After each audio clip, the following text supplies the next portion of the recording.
Hello everyone, my name is Kavita Sharma and you are watching the official law world. So guys, today we will discuss agriculture income, which is topic 2 of our text law. Let's get started. This topic carries a 20 marks question. तो guys, आपको ये topic अच्छे से करना है क्योंकि इस पर 20 मार्क्स का क्वेश्चन एग्जाम में आता ही है. ठीक है. अब डेफिनेशन ऑफ एग्रीकल्चर इनकम किस में दे रखा है? सेक्शन 2 क्लॉज 1 सब क्लॉज ए में. ठीक है. और इसको जो एग्जेम्प्ट किया गया है वो किस में दे रखा है? सेक्शन 10 का क्लॉज 1 में. ठीक है.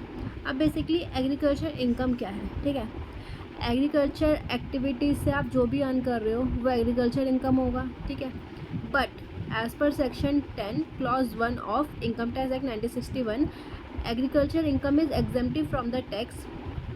ठीक है. एग्रीकल्चर इनकम पर कोई भी टैक्स पे नहीं करना पड़ता इस सेक्शन के अंडर में. ओके. अब एग्रीकल्चर जो डिफाइंड है वो किस में है? सेक्शन 2 क्लॉज 1 सब क्लॉज ए में ऑफ इनकम टैक्स है 1961. ठीक है. अब हम इसमें देखते हैं कि कौन कौन सी इनकम ऐसी है जिन्हें एग्रीकल्चर इनकम कहा गया है. Okay. First, agriculture income means any rent or revenue derived from land which is situated in India and is used for agriculture purposes. See, rent क्या होना चाहिए? सिचुएटेड इन इंडिया होना चाहिए और लैंड का यूज़ ओनली एग्रीकल्चर पर्पज़ के लिए किया जाना चाहिए. ठीक है. और उस लैंड से हमें जो भी रेंट और रेवेन्यू अर्न होता है उसे क्या कहेंगे? हम एग्रीकल्चर इनकम कहेंगे. ओके.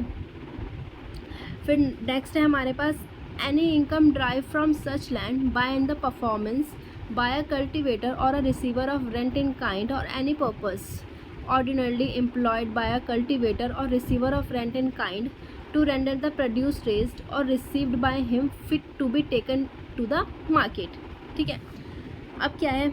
अब अगर हमारे पास एग्रीकल्चर लैंड पर कोई भी क्रॉप उगाते हैं हम, ठीक है, तो उसके लिए हमें बहुत सारे एग्रीकल्चर ऑपरेशन परफॉर्म करने पड़ते हैं जिससे कि हमारा जो प्रोड्यूस है वो मार्केट में फिट हो जाए और उस प्रोड्यूस को हम सेल कर सकें. ठीक है. तो अब क्या है? उस वो जो भी प्रोड्यूस होगा हमारा उसको हम क्या कर सकते हैं? मार्केट में बेच सकते हैं. ठीक है. तो अब जो भी इनकम हम उस क्रॉप से बेच कर अर्न करते हैं वो भी क्या होगी? हमारी एग्रीकल्चर इनकम ही होगी. ओके.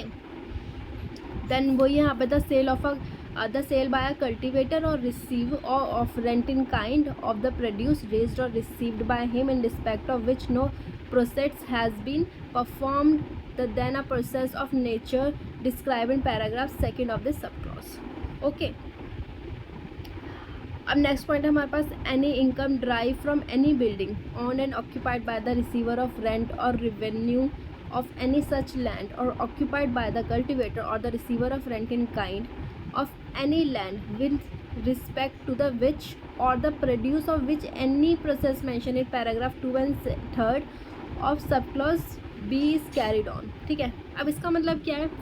अब देखो, अगर हमारा कोई भी फार्म हाउस है, ठीक है, और उस फार्म हाउस से हमें कोई भी इनकम अर्न कर पा रहे हैं तो उसे भी हम क्या कहेंगे? एग्रीकल्चर इनकम में ही इंक्लूड किया जाएगा उसको भी. ठीक है. जैसे कि सपोज करो, ठीक है, अगर हम वीट और राइस उगाते हैं, ठीक है, तो उसे हम नर्सरी में उगाते हैं क्योंकि वीट और राइस के जो सीडलिंग्स होते हैं उसे हम डायरेक्ट कल्चर लैंड पर नहीं उगा सकते. ठीक है. जब इनके सीडलिंग थोड़े क्या करते हैं उसे ले जाकर एग्रीकल्चर लैंड पर उगा देते हैं. ठीक है. और इनकम सीडलिंग को नर्सरी में उगाने से जो भी इनकम अर्न होगी वो भी क्या होगी? हमारे पास एग्रीकल्चर इनकम ही होगी वो भी. ठीक है.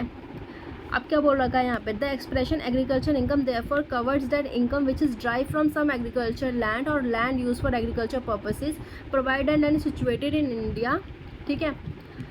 Section 2 clause A section 2 clause 1 subclause A of the act provides for the following kinds of agriculture income. ठीक है.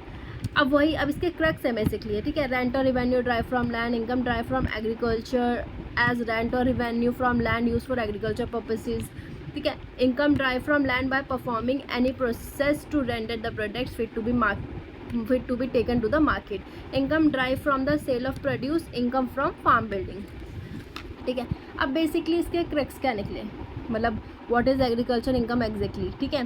तो agriculture income is the money earn from the activities related or cultivating and using land for agriculture purposes. ठीक है. For example growing crops जैसे wheat हो गया, rice हो गया, वेजिटेबल हो गया. ठीक है. प्लांटिंग एंड हार्वेस्टिंग जैसे फ्रूट्स, नट्स और फ्लावर्स, डेयरी फार्मिंग. ठीक है. तो बेसिकली ये सब क्या है? ये एग्रीकल्चर इनकम है. ठीक है. तो गाइज़ इस वीडियो में इतना ही, ठीक है। अब जो भी इस टॉपिक से रिलेटेड केस लॉज हैं, ठीक है, जो भी इंपॉर्टेंट है, मैं सिर्फ इंपॉर्टेंट केस लॉ ही इसमें कवर कराऊंगी, मैं सारे केस लॉ नहीं बताऊंगी इसमें, ठीक है। जो भी आपके एग्जाम पॉइंट ऑफ व्यू से इंपॉर्टेंट है, जैसे इस टॉपिक से रिलेटेड जो बच्चा है, गुलजार वर्सेस CIT बॉम्बे है, CIT वर्सेस विनय कुमार साहस है, ठीक है, और CIT वर्सेस मद्दी वेंकटेश्वर सुब्बाराव। तो इसमें जो मेन केस है ना, वो ये 3 मेन केस हैं। तो मैं आपको ये 3 मेन केस जो है वो कल की वीडियो में सारे तीनों कवर करा दूँगी, ठीक है। तब तक के लिए आप वीडियो को शेयर करो, सब्सक्राइब करो, अपने दोस्तों के साथ शेयर करो, एंड बाय बाय। कल मिलते हैं एक नई वीडियो के साथ।